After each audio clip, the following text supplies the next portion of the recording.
Happy Sabbath. Today's mission reading is titled Hope for the Blind.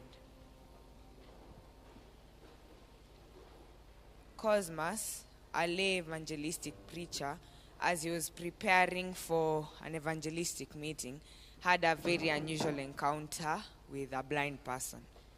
The blind person told him that if he has any plans, it should be with the blind people. These words lingered in Cosmas's mind.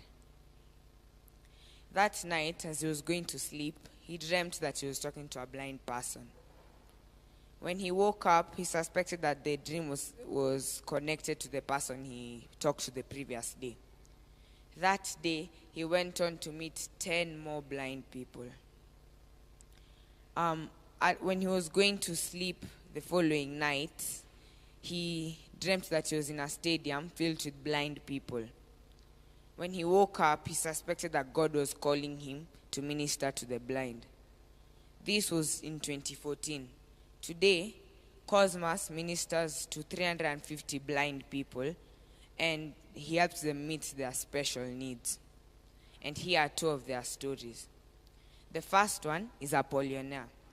Apollinaire was a car mechanic working for a French company in 1990. In 2004, he lost his eyesight, and he stayed at home and was listening to the radio.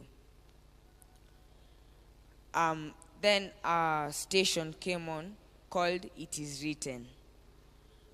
Cosmas was touched by the preachings of the person who was speaking in the radio.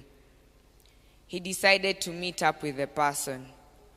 Apollinaire decided to meet up with Cosmas. He went to the church where Cosmas was preaching. Then a technician in the church informed him that Cosmas usually works at a hospital during the weekdays. So he went up to meet with Cosmas. Apollinaire went to meet with Cosmas, and they agreed to be meeting in church. Apollinaire has been going to church ever since and is now baptized. The second story is about a lady called Flora. Flora was a 32-year-old woman who had been suffering headaches. Although she was not blind, in 3 months, she lost her eyesight completely. She felt rejected by society and stayed at home listening to the radio, especially to the radio channel It Is Written. That time, Flora used to view Jesus as a human evangelist who she could ask for help when things were wrong or when she had problems.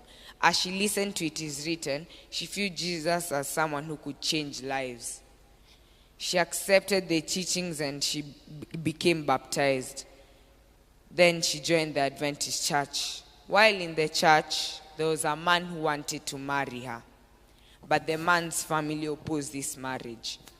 The man went to the family and said, "If it were me who was blind, wouldn't you want me to also get married?" When the family confirmed, they got married. Flora now teaches blind people the computer and is glad that she found Jesus. She says that she lacks nothing in life. Part of this quarter's 13th Sabbath offering will build on the work of the Swiss missionary who founded the It Is Written broadcast in Cameroon 1963. The missionary, Amy Kosendai, pioneered the church's work in Cameroon during his more than 50 years of service. Also opened hundreds of church schools. This quarter's 13th Sabbath offering will help open. Amen.